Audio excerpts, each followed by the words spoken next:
Taxi ஆப்பின் உத்தரவாதம். Trip cancellation இல்லை, extra payment இல்லை, நியாயமான கட்டணம். இதுவே ஃபாஸ்ட் ட்ராக் டாக்ஸி ஆப்பின் உத்தரவாதம்.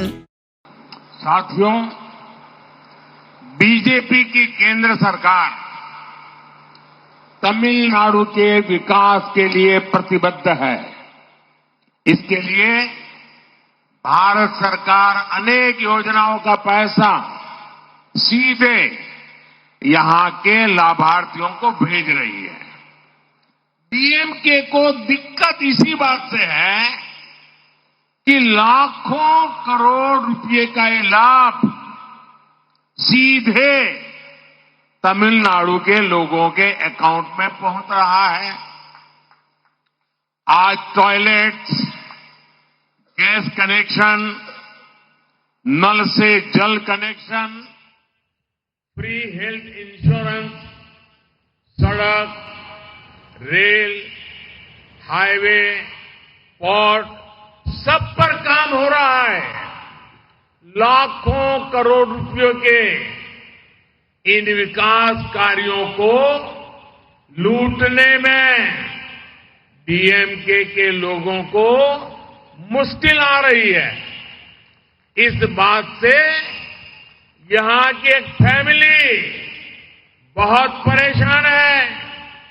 इसलिए ये डीएमके के लोग सोच रहे हैं कि अगर पैसे नहीं तो कम से कम इन कामों का क्रेडिट ही खा सके, लेकिन उसमें भी उन्हें सफलता नहीं मिल रही। मैं डीएमके को बताना चाहता हूं, मोदी तमिलनाडु के विकास का पैसा आपको लूटने नहीं देगा। और जो पैसा आपने लूटा है वो वसूल कर वापस तमिलनाडु के लोगों पर खर्च किया जाएगा। ये मोदी की गारंटी है। இது மோடியின் கேரண்டி. நண்பர்களே, பாஜகவின் மத்திய அரசு தமிழ்நாட்டின் வளர்ச்சிக்காகவும் முன்னேற்றத்திற்காகவும் கச்சை கட்டிக்கொண்டு பணியாற்றி வருகின்றது.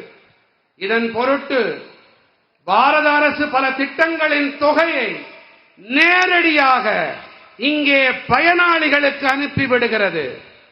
லட்சக்கணக்கான கோடி ரூபாய் ஆதாயங்கள் இப்போது நேரடியாக மக்களின் வங்கி கணக்குகளை சென்றடைகின்றன என்பதுதான் திமுகவிற்கு மிகப்பெரிய வருத்தம்.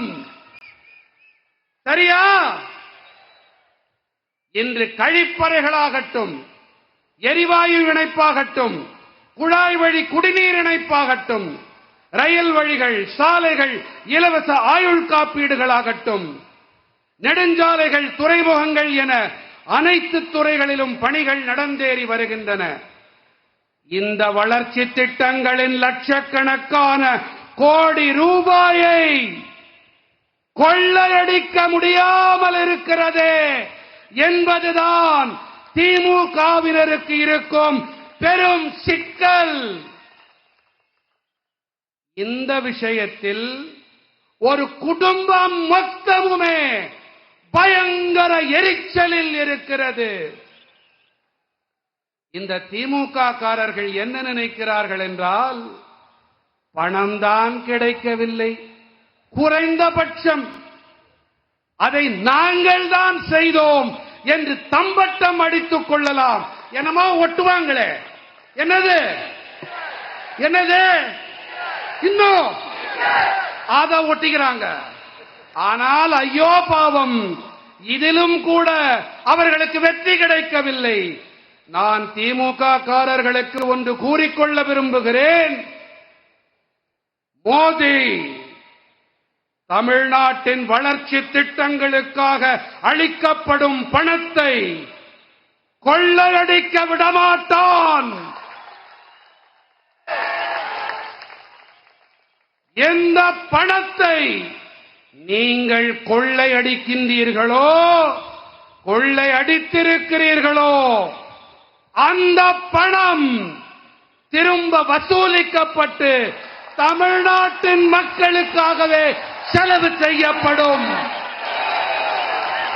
எனதருமை நாட்டு மக்களே, இது மோடி அளிக்கும் கேரண்டி.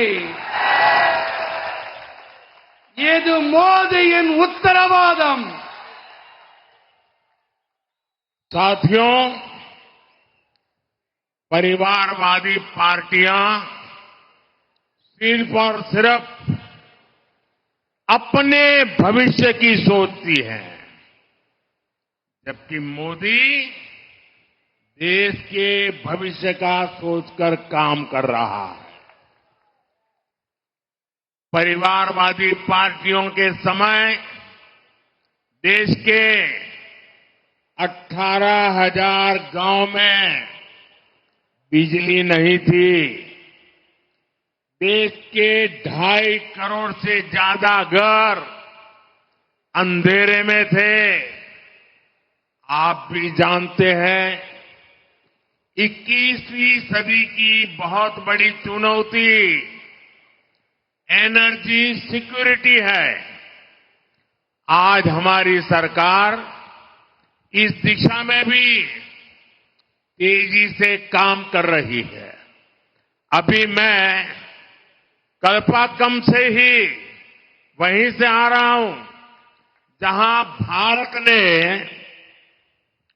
ऊर्जा क्षेत्र में आत्मनिर्भर बनने के लिए बड़ा कदम उठाया है। आज कल्पाकम में देश के पहले और made in India fast breeder reactor ने बिजली उत्पादन के लिए ऐतिहासिक पड़ाव पार किया है। तकनीकी भाषा में कहें तो आज इस परमाणु ऊर्जा केंद्र में कोर लोडिंग का आरंभ हो गया है। कुछ ही समय में इससे बिजली उत्पादन शुरू हो जाएगा। इस रिएक्टर के चालू होने के बाद भारत ऐसी टेक्नोलॉजी हासिल करने वाला मैं सभी भारतवासियों को इस उपलब्धि के लिए बहुत बहुत बधाई देता हूं। குடும்ப அரசியல் பேசும் கட்சிகள் தங்களுடைய எதிர்காலத்தை பற்றி மட்டுமே சிந்திக்கின்றன. ஆனால் மோடி தேசத்தின் எதிர்காலத்தை பற்றி சிந்தித்து செயல்படுகிறேன். குடும்ப அரசியல் கட்சிகள் ஆட்சி செய்த காலத்திலே 18,000 கிராமங்களில் மின்சாரமே இருக்கவில்லை. தேசத்தின் 2.5 கோடிக்கும் அதிகமான வீடுகளில் இருள் சூழ்ந்திருந்தது. 21ஆம் நூற்றாண்டின் பெரிய சவால் என்று சொன்னால் எரிசக்தி பாதுகாப்பு, எனர்ஜி செக்யூரிட்டி என்பதை நீங்கள் நன்கறிவீர்கள். இன்று நமது அரசு இந்த திசையில் மிக விரைவாக செயலாற்றிக் கொண்டிருக்கிறது. நான் இப்போதுதான் கல்பாக்கத்தில் இருந்து வருகிறேன். இங்கே எரிசக்தி துறையில் தற்சார்பு நிலையை அடையும் திசையில் பாரதம் பெரிய அடியை முன்வைத்திருக்கிறது. இந்த கல்பாக்கத்திலே தயாரிக்கப்பட்ட ஃபாஸ்ட் பிரீடர் அணு ஆலையானது மின்சார உற்பத்திக்காக வரலாற்று சிறப்புமிக்க நிலையை கடந்திருக்கிறது. தொழில்நுட்ப முறையிலே சொன்னால் இன்று இந்த அணுசக்தி மையத்தில் கோர் லோடிங் தொடங்கிவிட்டது. சில காலத்திலேயே இதன் மூலம் மின் உற்பத்தி தொடங்கப்பட்டுவிடும். இந்த அணு உலை தொடங்கப்பட்டிருப்பதற்கு பிறகு பாரதம் இப்படிப்பட்ட தொழில்நுட்பத்தை பெற்றிருக்கும் நாடுகளில் 2வது நாடாக ஆகிவிடும். இந்த சாதனைக்காக நான் பாரத நாட்டவர்கள் அனைவருக்கும் என் நல்வாழ்த்துக்களை தெரிவித்துக் கொள்ளுகிறேன்.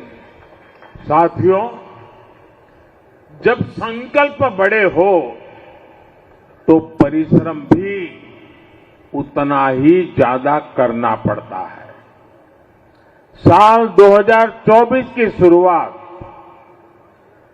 अब उसको बहुत ज्यादा सप्ताह नहीं गुजरे हैं.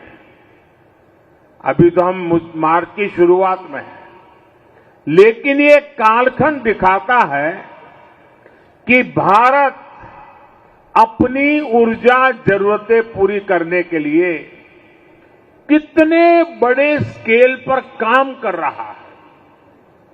कुछ दिन पहले ही मैंने काकरापार परमाणु ऊर्जा केंद्र में स्थापित 1400 मेगावाट की क्षमता वाले 2 नए रिएक्टर राष्ट्र को समर्पित किए. आज ही तेलंगाना से अनेक पावर प्रोजेक्ट्स का शिलान्यास, उद्घाटन और लोकार्पण हुआ है. इसी कालखंड में तेलंगाना में 1600 मेगावाट के थर्मल पावर प्लांट का लोकार्पण हुआ है. झारखंड में 1300 मेगावाट के थर्मल पावर प्लांट का लोकार्पण हुआ है. यूपी में 1600 मेगावाट के थर्मल पावर प्लांट का शिलान्यास हुआ है. यूपी में ही 300 मेगावाट के सोलर पावर प्लांट का शिलान्यास हुआ है. राजस्थान में भी बड़े सोलर पावर प्लांट का शिलान्यास हुआ है. यूपी में ही अल्ट्रा मेगा रिन्यूएबल पार्क का शिलान्यास हुआ है. हिमाचल में हाइड्रो पावर प्रोजेक्ट का शिलान्यास हुआ है. छत्तीसगढ़ के रायपुर में 4G इथेनॉल प्लांट का शिलान्यास हुआ है. यूपी के नोएडा में सीवेज ट्रीटमेंट प्लांट से निकले पानी से ग्रीन हाइड्रोजन बनाने का काम शुरू हुआ है. ये मैं 50 दिन का हिसाब आपको दे रहा हूं. ये 50 दिन में सिर्फ एनर्जी के क्षेत्र में क्या काम हुआ है, मैं इसकी बात कर रहा हूं. विकास कैसे होता है, स्केल कितना बड़ा होता है, इसका अंदाज देश को आएगा. நண்பர்களே, மன உறுதிப்பாடு பெரியதாக இருக்குமானால் அதற்கேற்ப நமது உழைப்பும் பெரிய அளவுடையதாக இருக்க வேண்டும். 2024ஆம் ஆண்டு தொடங்கி சில வாரங்களே ஆகியிருக்கின்றன. ஆனால் இந்த காலகட்டத்தில் பாரதம் தனது எரிசக்தி தேவைகளை நிறைவு செய்து கொள்வதில் பெரிய வீச்சில் செயல்பட்டு வருகிறது. சில நாட்கள் முன்பாகத்தான் நான் காக்கராபார் அணுசக்தி மையத்தில் நிறுவப்பட்டிருக்கும் 1400 மெகாவாட் திறன் கொண்ட 2 புதிய ஆலைகளை தேசத்திற்கு அர்ப்பணித்து வந்திருக்கிறேன். இன்றுதான் தெலங்கானாவின் பல ஆற்றல் திட்டங்களுக்கான அடிக்கல் நாட்டப்பட்டன, திறந்து வைத்து மக்களுக்கு அர்ப்பணிக்கப்பட்டிருக்கின்றன. தெலங்கானாவில் 1600 மெகாவாட் அனல் மின் நிலையம் நாட்டிற்கு அர்ப்பணிக்கப்பட்டிருக்கிறது. ஜார்க்கண்டில் 1300 மெகாவாட் திறன் கொண்ட அனல் மின் நிலையத்திற்கு அடிக்கல் நாட்டப்பட்டிருக்கிறது. இதே ஊபியில் 300 மெகாவாட் திறன் கொண்ட சூரிய சக்தி ஆலைக்கும் அடிக்கல் நாட்டப்பட்டிருக்கிறது. உத்தரப்பிரதேசத்திலே 1600 மெகாவாட் திறன் கொண்ட அனல் மின் நிலையத்திற்கு அடிக்கல் நாட்டப்பட்டிருக்கிறது. ராஜஸ்தானத்திலும் கூட பெரிய சூரிய சக்தி ஆலைகளுக்கும் அடிக்கல் நாட்டப்பட்டிருக்கின்றன. ஊபியில் மிகப்பெரிய புதுப்பிக்கவல்ல எரிசக்தி பூங்காவிற்கு அடிக்கல் நாட்டப்பட்டிருக்கிறது. இமாச்சல பிரதேசத்தில் புனல் மின் நிலையத்தின் திட்டத்திற்கும் அடிக்கல் நாட்டு விழா நடந்தேறி இருக்கிறது. சத்தீஸ்கடிலே ராய்ப்பூரிலே 4G எத்தனால் ஆலைக்கு அடிக்கல் நாட்டப்பட்டிருக்கிறது. ஊபியிலே நொய்டாவிலே கழிவுநீர் சுத்திகரிப்பு ஆலையிலிருந்து வெளியேறும் நீர் மூலம் பசுமை ஹைட்ரஜன் தயாரிக்கும் பணி தொடங்கப்பட்டிருக்கிறது. இது கடந்த சில நாட்களில் செய்யப்பட்டிருக்கும் அடிக்கல் நாட்டு விழா திறப்பு விழாவுக்கான பட்டியலை மட்டுமே உங்களுக்கு அளித்திருக்கிறேன். साथियों, आप जरा एक बात मैं कहने जा रहा हूं, ध्यान से सुनिए.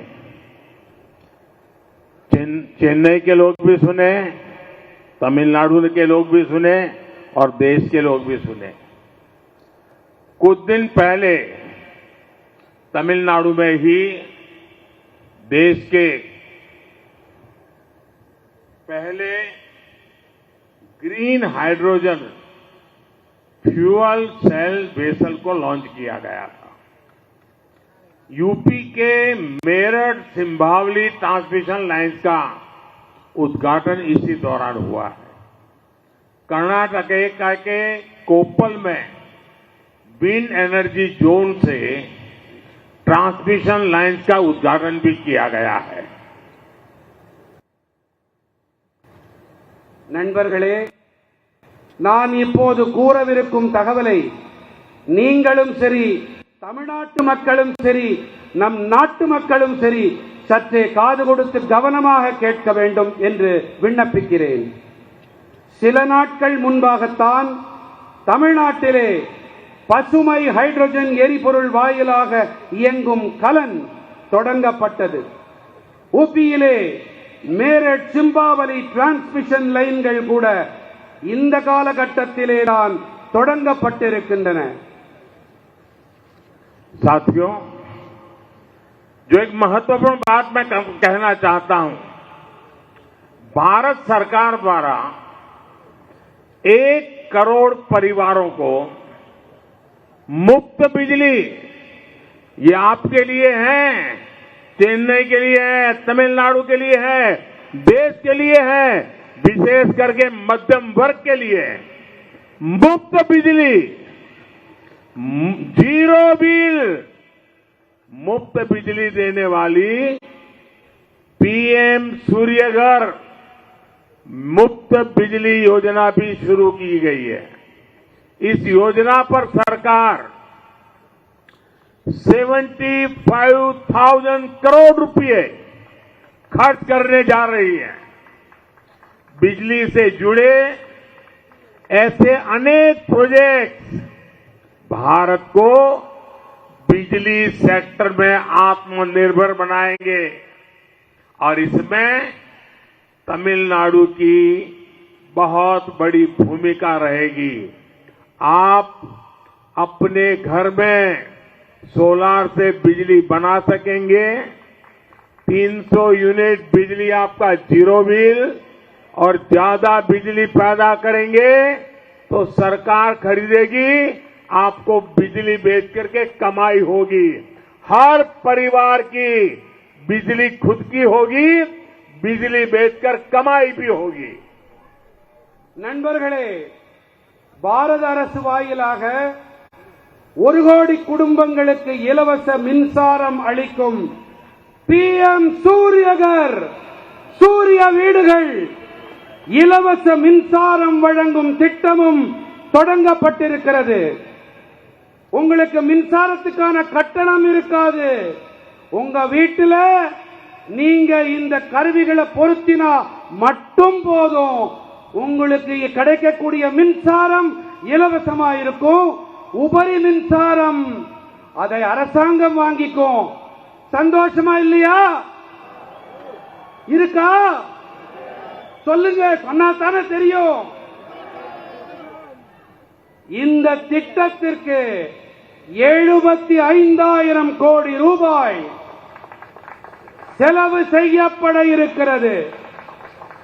மின்சாரத்தோடு இணைந்த இத்தகைய பல திட்டங்கள் பாரதத்தை மின்சக்தி துறையில் தன்னிறைவு உடையவனவாக ஆக்கும்.